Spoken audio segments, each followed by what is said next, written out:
Hi. Two things real quick for those of you that are interested in paying it forward. I'm dining tomorrow night at the Olive Garden. And I will be happy to send you a thank you note. And I can eat a lot. I'm really hungry. All right. Theo, we good to go? All right. So today I'm going to talk to you not about apps, but about something different. How we solved some issues with E4E, which should be fun. And actually, I should change this. I shouldn't change it. Come on, baby, you can do it. Technology.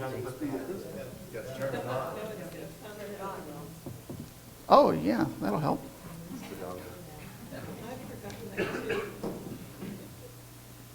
There we go. From the top. How we are solving the E4E marketing problem. Because some of these things we're in the middle of doing. But I wanted to share with you some of the things that we're doing because these are things that you can do for your own business as well. So feel free to steal these. Don't steal my Olive Garden thing. That was mine. You can steal this, right? So once upon a time, E4E had a couple different problems. Declining membership, Vimeo, and along with Vimeo, the fact that we really had no visibility on any video platform. We're shooting all this video, we weren't really using it. And we were kind of ignoring our audience, or audiences, as we'll find out in a minute. So we'll go through each one of these. I'm probably not going to go the full 15, but I'll have time for questions as well. One of the things that we noticed was we had a membership to be a subscriber, but it was $240. You want to join or not, right? And it was a little bit of a big bite for some smaller businesses. We're here to learn how to grow our businesses, but at the same time don't want to spend a ton of money. So that was one issue. The website benefits. So the idea of as a subscriber, you get access to more different things on the website that maybe you didn't get before. Along those lines, the website, e4ecommunity.com, and our meetup group weren't really selling. They were there, but they weren't really trying to encourage people to purchase from us. So how do we fix this? Well, first we just flipped that little logo thing upside down, because that was the easy thing to do, right? That's my Photoshop skills right there. We introduced the $20 a month options. Still $240 a year, a lot easier to deal with, right? That's one little change made it a lot easier, and we started getting a lot more signups. The website benefits were promoted more. We talk about the website. It's on the beginning slides when you first come in. There's different things that we do to refer to the website. We also optimized and changed some different information on the website, on Meetup, add more calls to actions, and the big thing here, obvious next steps. So when somebody comes to some asset that you have of yours, make sure that they have an obvious next step. What are the things that we're supposed to do? And I'm getting a little ahead of myself. Some of the marketing lessons that we learned: offer payment plans that make sense. But the big one here is know who your audience is. Listen to your audience and make sure that whatever you're trying to offer them aligns with what they're able to do. Tell the audience about the benefits of working with you. This is the old phrase, benefits, not features, right? You should talk more about the benefits, and I constantly slide into feature mode, being more of a technical person. So it's always tough for me to remember I should be talking in terms of benefits, but it works so much better for you. And then make the next step obvious, whether that's on your website, whether that's when you have a one-on-one meeting. Bill's always on me about getting that next appointment set, those sort of things. Don't be generic about it, which is another thing I do. Hey, let's circle back next Tuesday. And I kind of leave it at that. No, let's make it obvious. Let's make it Tuesday at 2 o'clock. Something like that. All right. A little history about Vimeo. Is anybody familiar with Vimeo? Okay. So years ago, when we started putting all these videos out, we chose Vimeo for a couple reasons. First of all, protect our content from going out to the public. Part of that was because when you subscribe to E4E, you got extra benefits by going to the website and getting extra videos that weren't available to the public. We were also able to control the call to actions at the end of the videos. So when you watch a YouTube video, at the end it just pops up 9 other videos that you might be interested in. You can't control that, or you couldn't control that at the time. The ability to block sharing, embedding, and commenting on your content. You guys know where this is going, right? These are things that we chose at the time that we wanted the ability to block those things. And then there was the cost. So there was a cost involved. Then we decided, let's make the move to YouTube.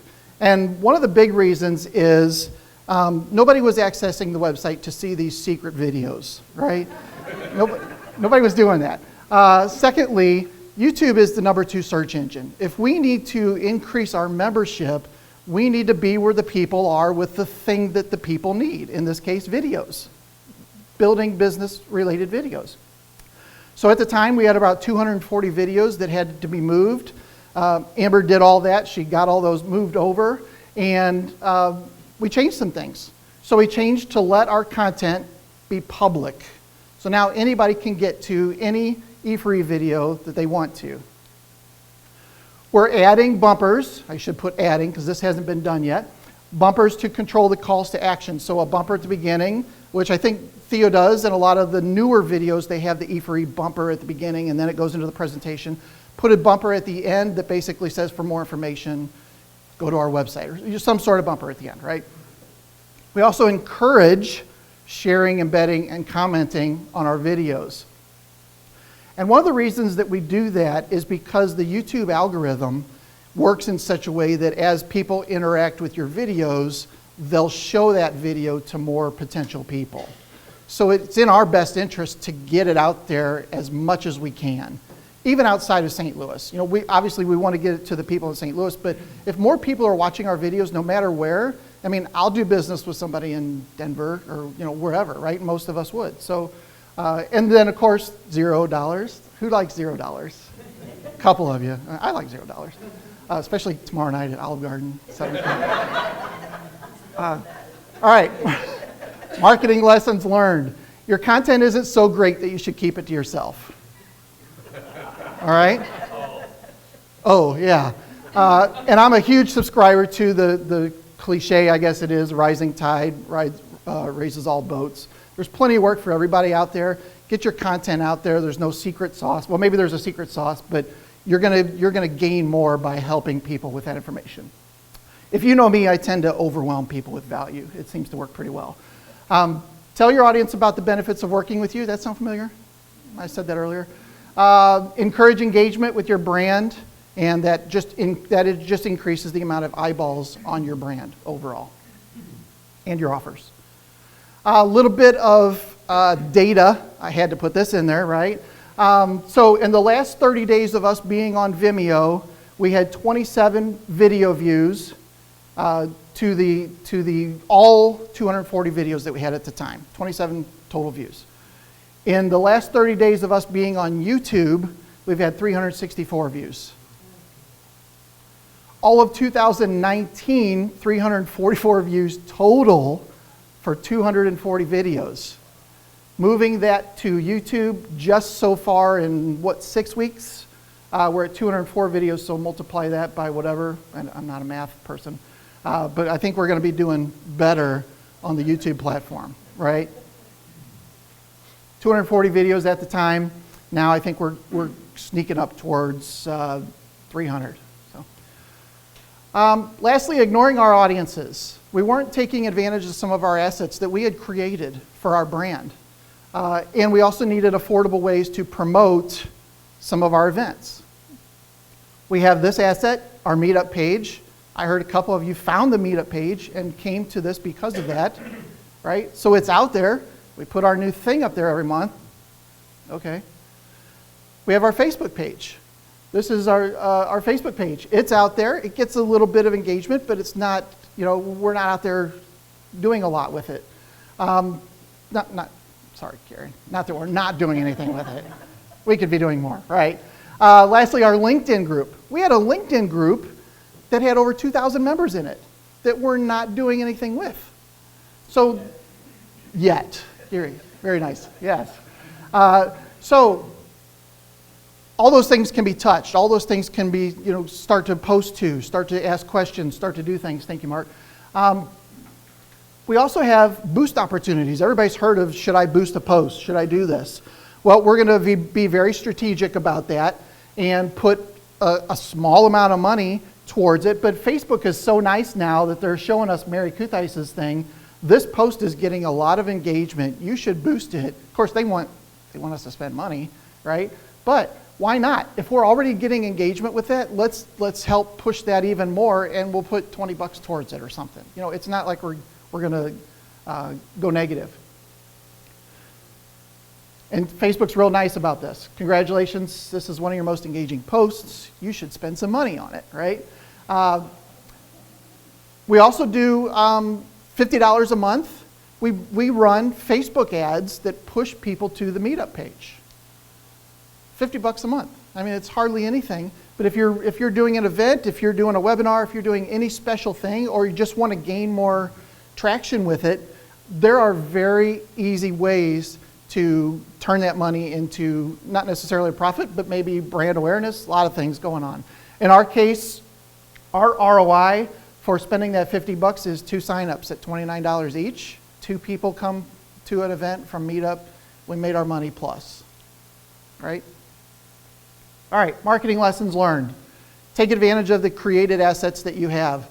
Go back and think, is there something I created years ago that maybe is gaining traction or gaining followers, or subscribers, whatever it happens to be, and I totally forgot about it. There are cheap ways to promote your business. It's not all expensive. And boost engagement when you already see engagement. That's huge. If you already see people commenting on something, or even on even if you see somebody else's post that's getting engagement, modify that for yourself, put it up there, and you'll probably start to see similar engagement with your own audience. So, quick recap. Know your audience, especially psychographics. Dale, that sound okay? All right. Yeah. Make obvious next steps. Those are big things that I think we miss.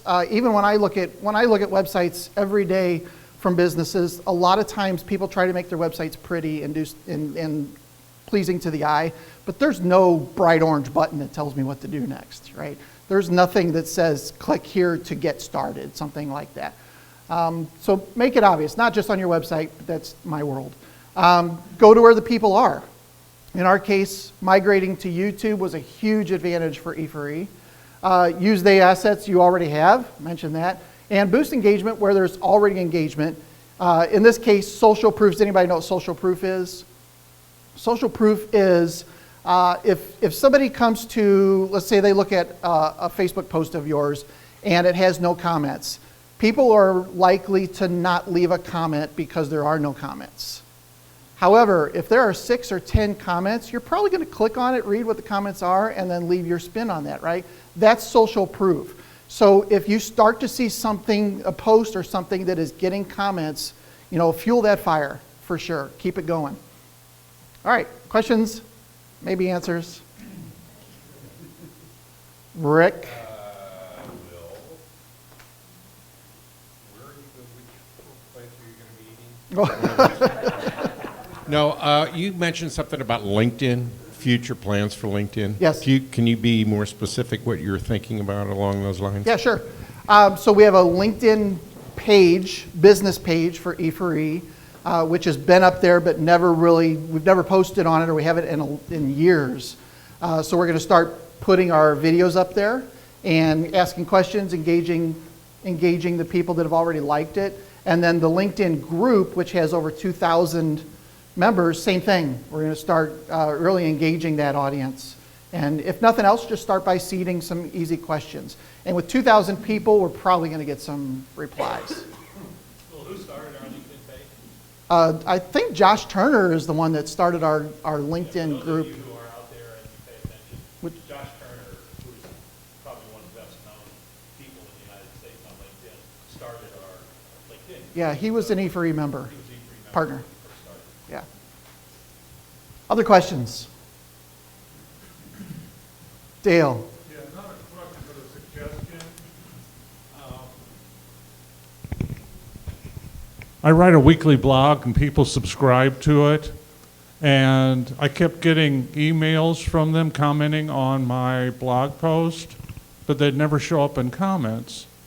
And then I realized one day I wasn't putting a link in the subscriber email to get them to go to the site and comment on it.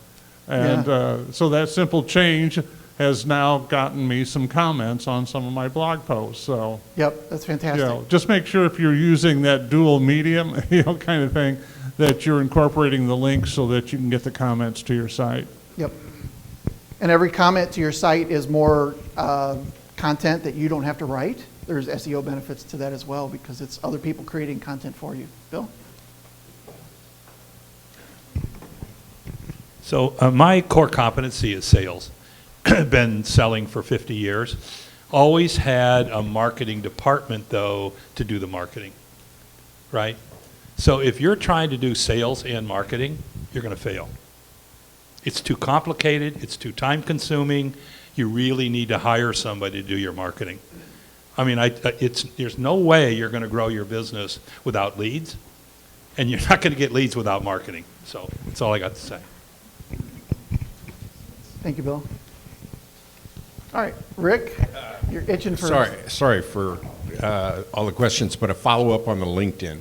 So I can see what you're saying about how it could be of benefit to E4E. How can it be a benefit to the subscribers? How do you see us being able to interact with that and grow our brand or grow our, at the same time, Sure. Enhancing E4E? So first of all, the nice thing about E4E, or the nice thing about LinkedIn is it's all businesses, right? Right. So it's not a social network in that sense, it's all business. So it could be as simple as you send us a question that you want us to ask on LinkedIn, and then you can follow up with the answer and say, hey, I've got a resource for that. I mean, I'd be all over that, right? Anything that I can do, again, to dump more value out, I think that would be a great way to do it, and we'd be happy to softball that to you. Excellent, Yeah. excellent. Karen, I'm just volunteering you for all kinds of stuff. Yeah. Yeah. See how he does that? That's what I do.